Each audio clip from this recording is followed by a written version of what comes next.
Olá, mulher linda, sábia e que edifica o lar. Eu sou Eliane Cristine e estamos lendo o livro Levante-se e Ore, de Sheila Walsh.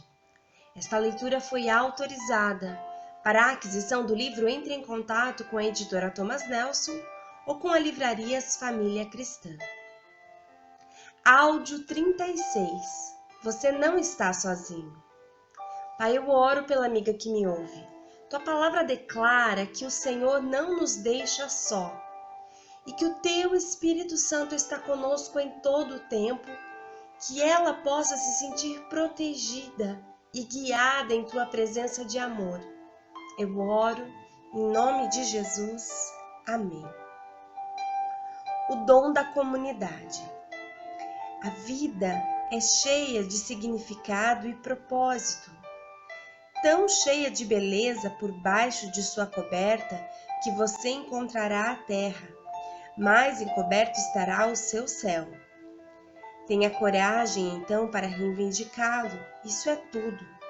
Mas coragem você tem, e o conhecimento de quem somos peregrinos juntos andando por uma terra natal desconhecida. Pastor Giovanni Giocondo. O amor deve ser sincero. Odeiem o que é mal, apeguem-se ao que é bom, dediquem-se uns aos outros com amor fraternal. Prefiram dar honra aos outros mais do que a si próprios. Nunca lhes falte o zelo, sejam fervorosos no espírito, sirvam ao Senhor, alegrem-se na esperança, sejam pacientes na tribulação, perseverem na oração.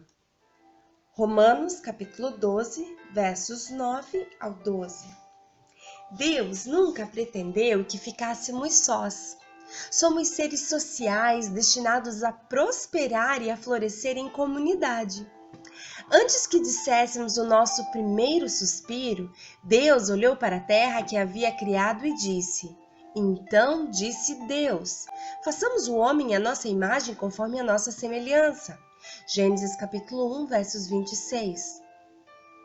O plano original era que, assim como a divindade, três em um, vive em perfeita harmonia, também nós andássemos em união com Deus e uns com os outros. Deus colocou Adão no paraíso e depois disse: Não é bom que o homem esteja só. Farei para ele alguém que o auxilie e lhe corresponda. Gênesis capítulo 2, versos 18. Assim, Adão e Eva foram ligados a Deus e um ao outro em perfeita união. O mundo invisível andava de mãos dadas com o mundo visível. Cada respiração era uma oração porque não havia distância entre o homem e Deus. Não havia pecado, vergonha, separação, apenas perfeita comunhão. Pense nisso, a facilidade com que Adão e Eva comungavam com Deus, não havia distrações, contas para pagar ou consultas dentárias marcadas, transporte coletivo ou longas filas de supermercado. Não havia pecado para tirar o pensamento deles da adoração, nem preocupação para colocar um cobertor sobre suas almas. Não havia dificuldade de comunicação entre eles. Eles andavam em paz com Deus e um com o outro, há muito tempo no jardim. No dia em que consultei a Wikipédia, a definição de oração era um esforço ativo para se comunicar com uma divindade ou um espírito, seja para oferecer louvor, fazer um pedido, buscar direção, confessar pecados ou simplesmente expressar seus pensamentos e emoções. A palavra que é ressaltada para mim nessa definição é esforço. Pode parecer um esforço e tanto expressar nossos pensamentos ou mesmo entender o que realmente sentimos. Mas Deus nunca pretendeu que as coisas fossem assim. Não havia esforço ou empenho para Adão ou Eva quando eles falavam com Deus, e sim um relacionamento franco. Tudo estava em perfeita harmonia. O Pai, o Filho e o Espírito Santo existiam em um círculo inquebrável, e tudo o que Adão e Eva sabiam era que eles eram amados. Contudo, no instante em que eles estenderam a mão e provaram do fruto da árvore do conhecimento do bem e do mal, a humanidade se desconectou de Deus. Ainda naquele dia, quando o Senhor veio andar pelo jardim no frescor da brisa da tarde, Adão e Eva não foram vistos. Deus perguntou: "Onde estás?"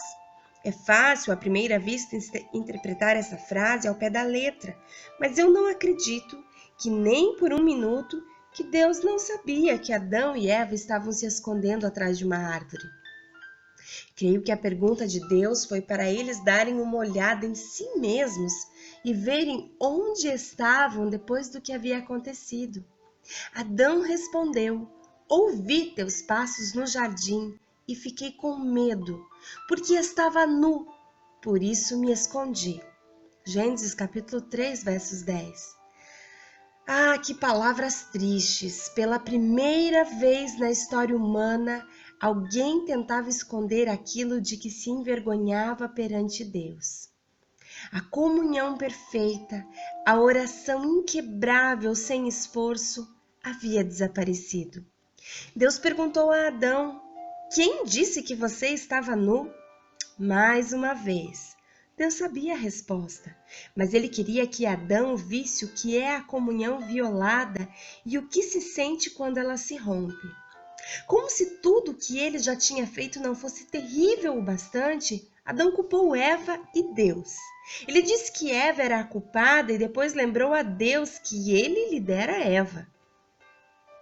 Em um instante, havíamos perdido o que estava no coração de Deus para nós, a união perfeita que existe entre o Pai, o Filho e o Espírito Santo. Agora estávamos separados de Deus pelo nosso pecado e lançados para fora do jardim. Querubins com uma espada flamejante que se revolvia foram colocados à entrada para que não pudéssemos entrar novamente. Eu costumava ver isso como uma punição, mas agora entendo que retirar Adão e Eva do jardim provavelmente tenha sido o primeiro ato de graça direcionado aos pecadores.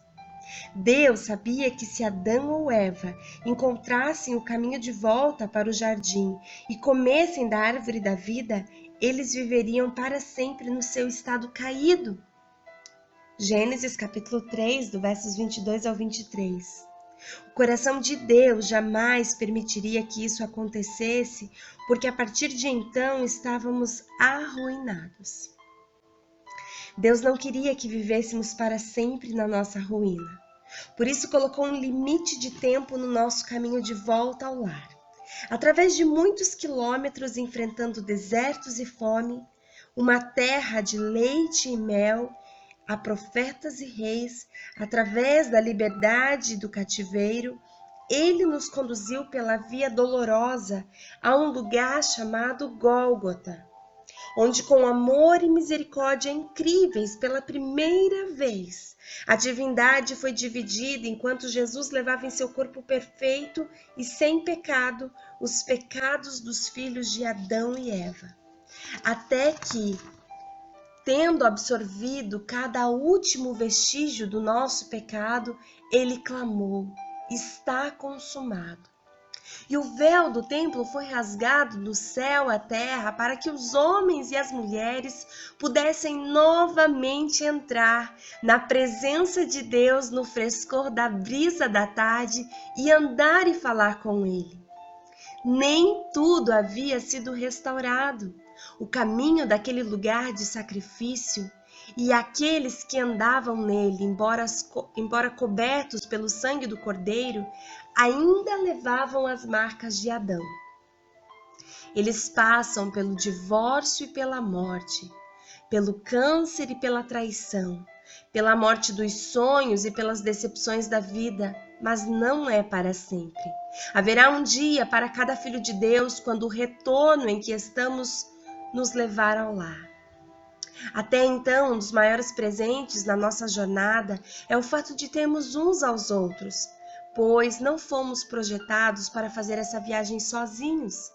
Infelizmente, temos tendência a ser vulneráveis uns aos outros ou a tirar vantagens da ajuda uns dos outros, orando com o rosto desvendado. O primeiro instinto de Adão e Eva, quando romperam sua comunhão com Deus, foi se cobrirem, e temos feito isto desde então. Mesmo como cristãos, embora digamos que fomos salvos pelo sangue de Cristo, escondemos de Deus e uns dos outros quem realmente somos. A vergonha ainda está no fundo do nosso ser, e assim como Adão tentou culpar a Eva e ela culpou a serpente, fomos convencidos daquele momento em diante de que o amor é condicional e que não atendemos às condições.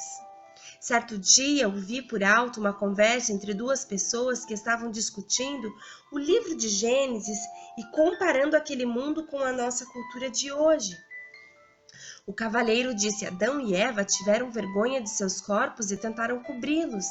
Agora, não nos importamos com que vejam o nosso corpo, apenas cobrimos o nosso rosto para que ninguém possa olhar dentro da nossa alma. Acho que isso é uma profunda verdade.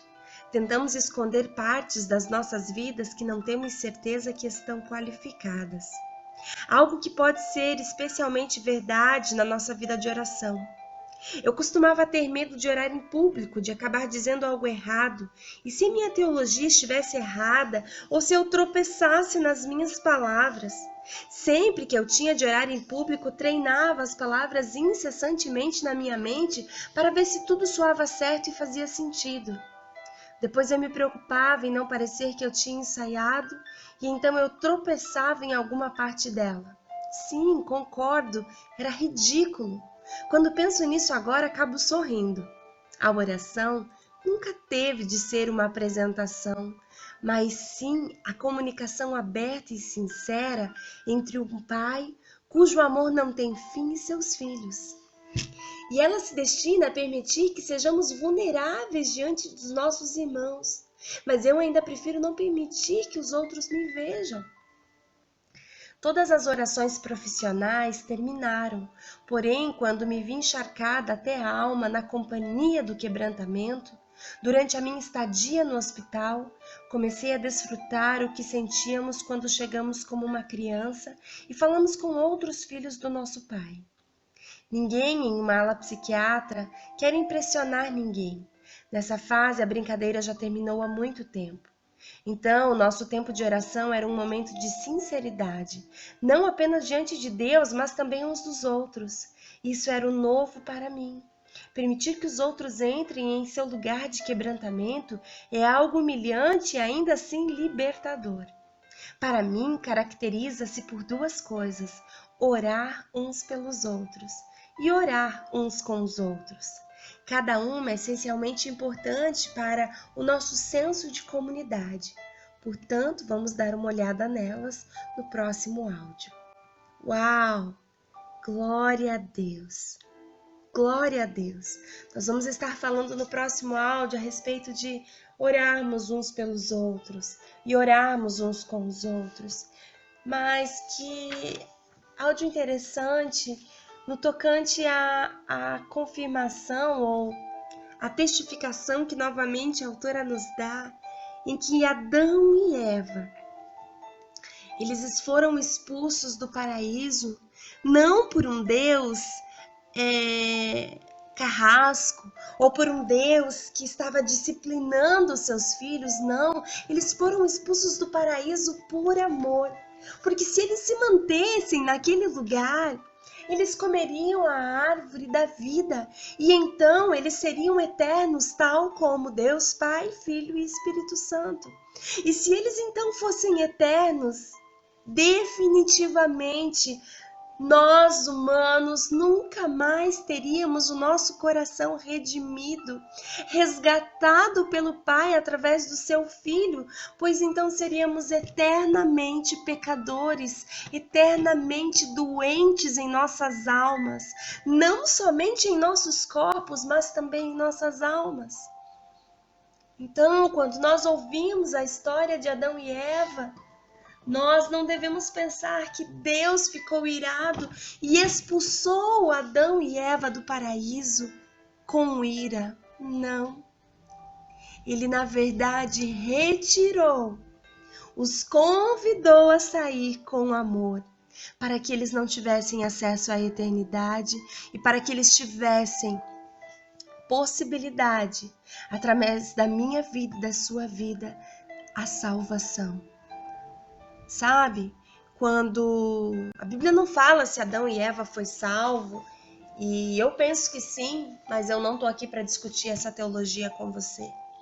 Mas eu entendo que Adão e Eva, como pecadores, puderam então continuar constituindo família e ensinar a seus filhos a respeito de Deus, porque se eles não tivessem ensinado, Moisés não teria narrado nada disso. Então houve sim uma disseminação do amor de Deus, houve sim um contínuo aprendizado da palavra de Deus através das gerações até que se chegaram a Moisés, e Moisés então teve revelação de tudo que aconteceu da parte de Deus, mas daquilo que ele ouvia por parte dos seus pais, também ali da geração de Abraão, Isaque, Jacó, enfim.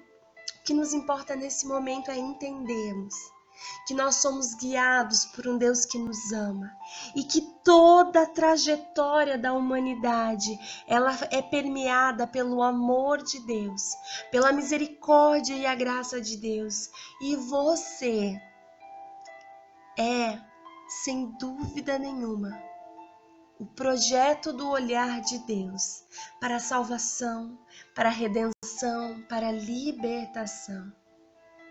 Como eu tenho dito há vários áudios, não significa que não passaremos por situações adversas, por situações ruins, por doenças e qualquer outra calamidade, mas significa sim que passaremos por provas com Deus segurando nas nossas mãos, porque esse Deus nos criou para sermos eternos.